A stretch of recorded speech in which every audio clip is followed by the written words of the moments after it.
Hello जी, good afternoon. कैसे हो आप सब? और अभी नहाना धोना हुआ है, कपड़े तो अभी वॉश किए ही नहीं है मैंने, क्योंकि जब सुबह लाइट आएगी तो मोटर चला करके कुएं वाले मोटर चला लेते हैं सुबह सुबह, और फिर उससे जो वॉशिंग मशीन है उसमें धो लूँगी सारी। तो मैंने नहीं धोए, वरना तो मैं क्या करती हूँ, जैसे जैसे कपड़े होते जाते हैं वैसे वैसे धोती जाती हूँ। लेकिन ठंड है ना, आज तो बहुत ही रिकॉर्ड तोड़ ठंड लग रही है मेरे को।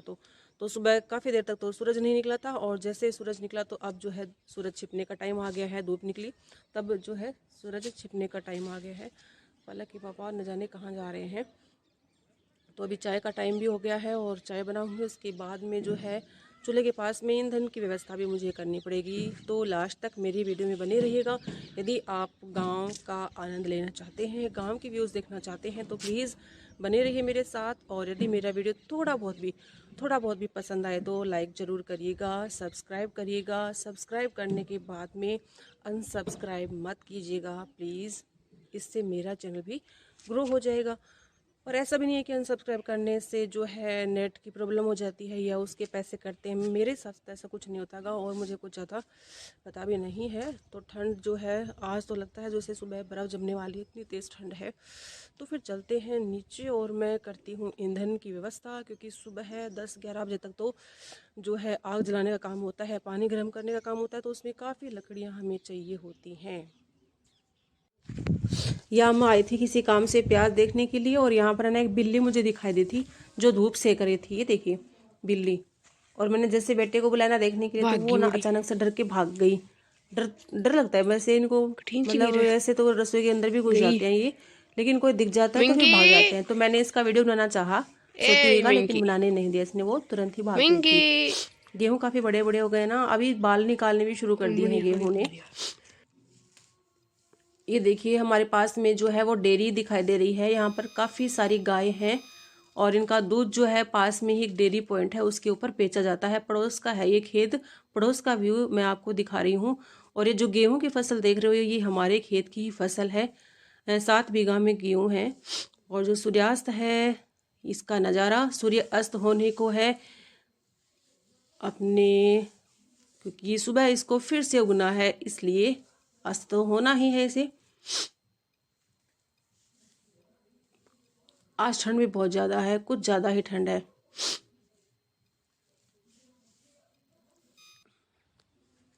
और अभी मैं चाय बना के लाई थी, तो मैंने सोचा कि पल्ला के पापा को मैं दे देती हूँ, लेकिन वो फिर सरसों के अंदर लाइन लगा रहे थे। देखो वो आपको भी ऊपर से पाइप उठाते हुए नजर आ जाएंगे।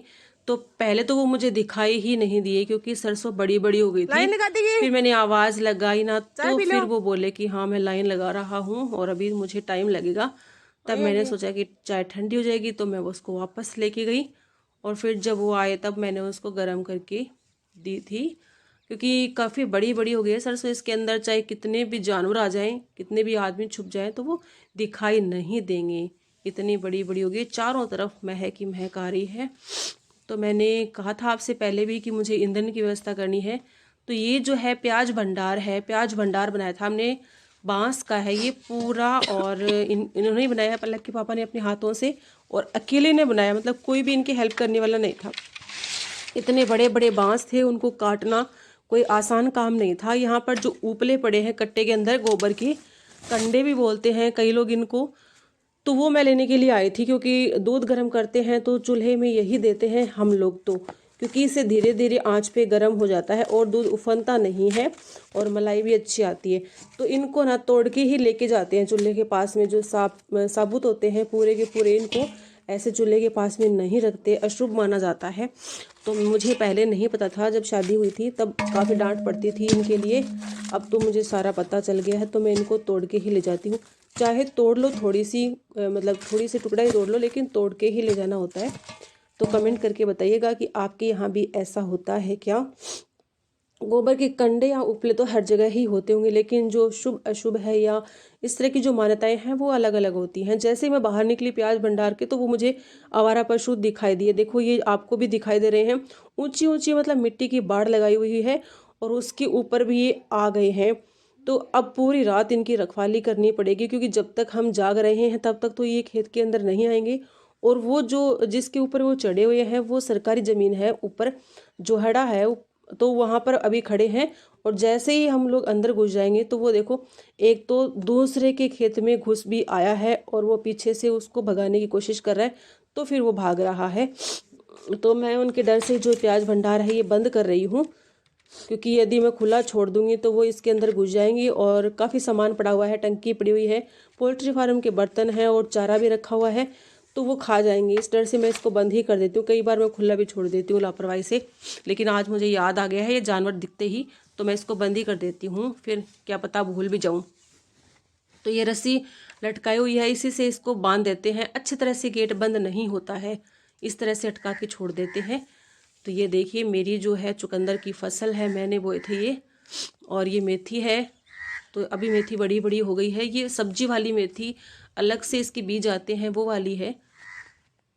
अभी छोटी है, अभी बड़ी होने के बाद में जो है मैं इसके पराठे बनाऊंगी। तो ये चुकंदर भी काफ़ी बड़ी बड़ी हो गई हैं और अगले महीने में शायद खाने वाली हो जाएंगी। अभी तो बहुत छोटी छोटी हैं, पत्ते ही बड़े हुए हैं, लेकिन नीचे से ज़मीन के अंदर जो है वो छोटी ही है। और ये लहसुन की क्यारियाँ हैं, तो सारा जो क्यारियों के अंदर है वो सारा बड़ा बड़ा हो गया है। अभी जो लकड़ियाँ हैं ये लेने के लिए जाऊँगी। तो यहाँ पर हमारे काफ़ी लकड़ियाँ हैं, क्योंकि पहले जो पिछले साल मैंने आपको बताया था कि एक पोल्ट्री फार्म और था हमारे यहाँ, तो उसके आसपास भी काफ़ी पेड़ पौधे लगे हुए थे, वो हमने कटवा दिए थे। बहुत ज़्यादा पेड़ पौधे हो गए थे, जानवर बैठते थे और पेड़ पौधों के नीचे अनाज भी नहीं होता था। तो ये लकड़ियाँ यहाँ पे तोड़ी गई थी।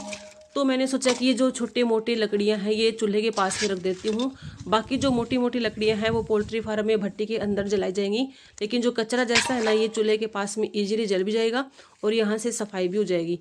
देखिए कितनी सारी लकड़ियाँ हैं। तो खेतों में इन लकड़ियों का तो आराम होता ही है, सर्दियों में बहुत काम आती हैं ये, और शहरों में सब कुछ खरीद के लाना पड़ता है, लकड़ियाँ भी खरीदनी पड़ती हैं। बथुआ है यहाँ पे, कितना बथुआ होता है, वो भी शहरों में तो खरीदना ही पड़ता है पैसे दे करके। तो यहाँ चुप के और मैं चूल्हे के पास में रख दूँगी। बहुत सारा कचरा हुआ फैला हुआ है, और ये सोच के यहाँ पे इन लकड़ियों को काटा जा रहा है कि यहाँ से जगह भी खाली हो जाएगी तो थोड़ा अच्छा भी लगेगा और दूसरी जगह काम आ जाएगी। कि देखो टिटेड़ी, ये रोज़ रोज़ इसका यही काम है, यहीं पे आके और पाइप में से जो थोड़ा बहुत पानी निकलता है ना वो यहाँ पर पी लेती है। यही